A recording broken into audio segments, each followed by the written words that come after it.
हमने महिलाओं के नाम 3 करोड़ से ज्यादा घर रजिस्टर करवाकर उनको घर की मालकिन बनाया।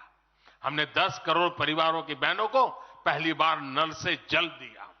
हमने 12 करोड़ परिवारों की बहनों को टॉयलेट दिया, और टॉयलेट वो 4 दीवारी नहीं है, इज्जत घर है।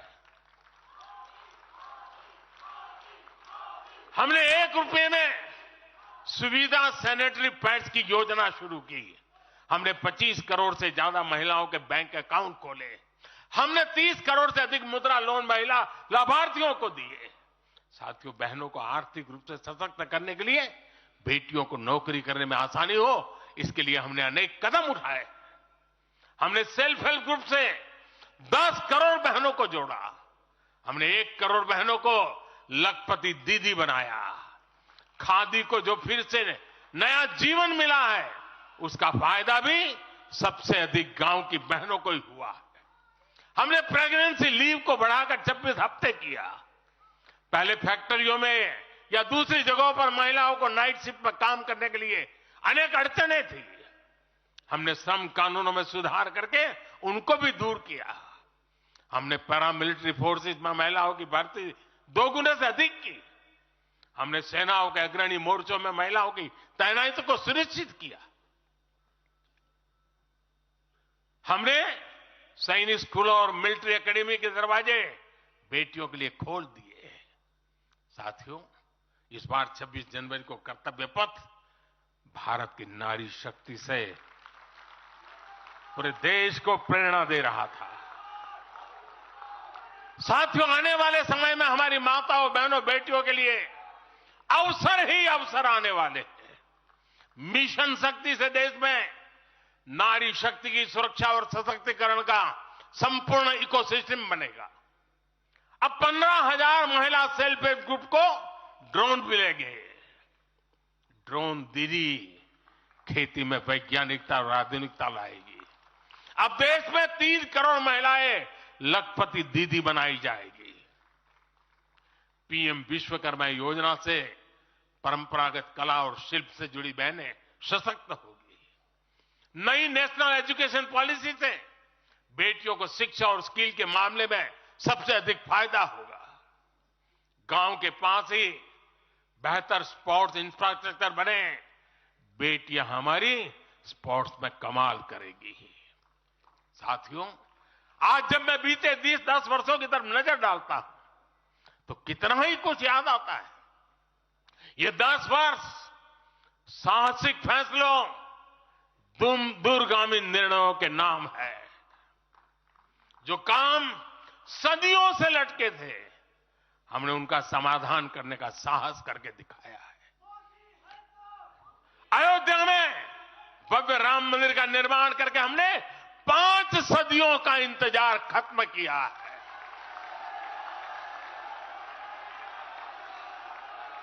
गुजरात के पावागढ़ में 500 साल बाद धर्म ध्वजा फहराई गई है। 7 दशक बाद हमने करतारपुर साहब राहदारी खोली है। 7 दशक के इंतजार बाद देश को आर्टिकल 370 से मुक्ति मिली है। लगभग 6 दशक बाद राजपथ कर्तव्य पथ के नए स्वरूप में सामने आया है। 4 दशक बाद आखिरकार 1 रैंक 1 पेंशन की मांग पूरी हुई है। 3 दशक बाद आखिरकार देश को नई राष्ट्रीय शिक्षा नीति मिली है। 3 दशक बाद आखिरकार लोकसभा और विधानसभा में महिलाओं को आरक्षण मिला है। 3 तलाक की बुराई के लिए विरुद्ध कड़ा कानून बनाने का साहस भी हमने दिखाया है। दशकों से नए संसद भवन की जरूरत महसूस हो रही थी, उसे हमने ही पूरा किया। यह प्रत्येक भाजपा कार्यकर्ता का सौभाग्य है कि वैसी अनेक सिद्धियों का निमित्त बन सके। साथियों, कोई भी देश हो, वो अपना भविष्य तभी संवार सकता है जब वह अपने इतिहास को सहज कर रखता है।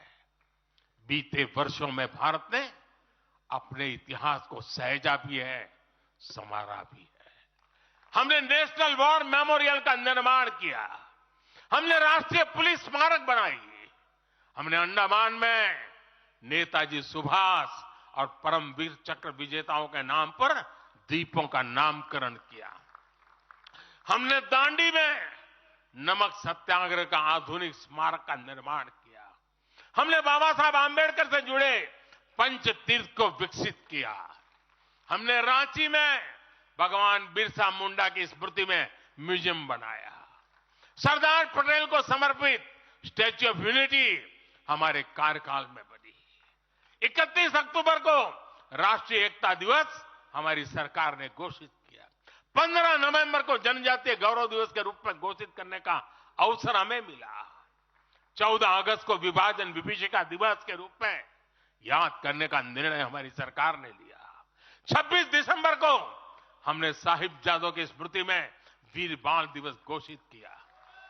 26 नवंबर को संविधान दिवस घोषित करने का फैसला भी हमारी सरकार ने किया और 21 जून को संयुक्त राष्ट्र इंटरनेशनल योगा डे भी हमारी ही सरकार के प्रयासों से घोषित किया। साथियों, विपक्ष के हमारे दल भले ही योजनाओं को पूरा करना न जानते हो, लेकिन झूठे वादे करने में इनका कोई जवाब नहीं रहा है। बावजूद इसके आज एक वायदा करने से ये सारे राजनीतिक दल घबराते हैं। एक भी राजनीतिक दल के मुंह से नहीं सुना होगा आपने। जो वायदा हम कर रहे हैं ना, इसका जिक्र तक करने का उनमें सामर्थ्य नहीं है।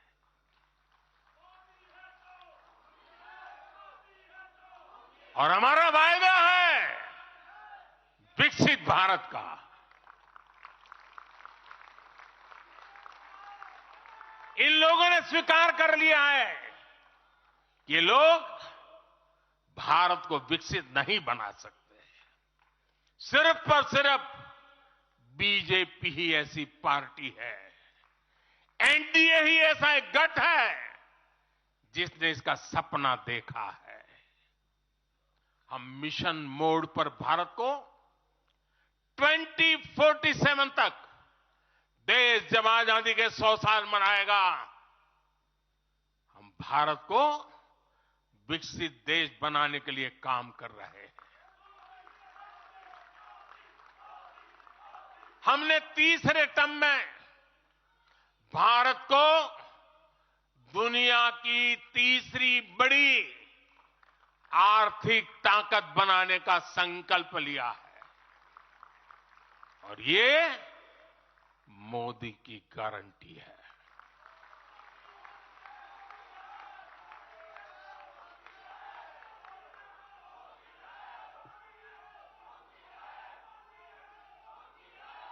और जब मैं भारत को तीसरी आर्थिक ताकत बनाने की बात करता हूं तो उसका मतलब भी बहुत गहरा है। इसका मतलब है भारत के आर्थिक, सामरिक और सांस्कृतिक सामर्थ्य का कई गुना विस्तार, चहुं दिशा में विस्तार। साथियों, हम इसके लिए कितनी तेजी से काम कर रहे हैं, इसका हिसाब लगाना भी जरूरी है। भारत को, यह आंकड़ा याद रखिए, भारत को $1 ट्रिलियन की अर्थव्यवस्था बनने में लगभग 60 साल लगे थे। 60 साल। 2014 में जब देश ने हमें अवसर दिया तो 2 ट्रिलियन मार्क भी बहुत बड़ा लग रहा था, लेकिन 10 वर्षों में हमने अपनी अर्थव्यवस्था में $2 ट्रिलियन और जोड़ दिया। एक के लिए 60 साल, 10 साल में 2 और जोड़ दिया। जब भारत दुनिया की 11वें नंबर की अर्थव्यवस्था था और 11 से 10 पर आने में दम उखड़ गया उनका, हम 11 से 5 पर ले आए। अर्थव्यवस्था जब 11 नंबर पर थी, तब इंफ्रास्ट्रक्चर का बजट सिर्फ 2 लाख करोड़ रुपए भी नहीं बन पाता था। आज भारत 5वें नंबर की अर्थव्यवस्था है, तो भारत का इंफ्रा बजट 11 लाख करोड़ को पार कर चुका है। इसी वजह से आज गरीबों को 1 करोड़ों घर बन रहे हैं। आज गरीबों के घर तक पानी पहुंच रहा है। आज देश में रिकॉर्ड मेडिकल कॉलेज, अस्पताल, यूनिवर्सिटीज बन रहे हैं। गांव तक की सड़कें बन रही हैं।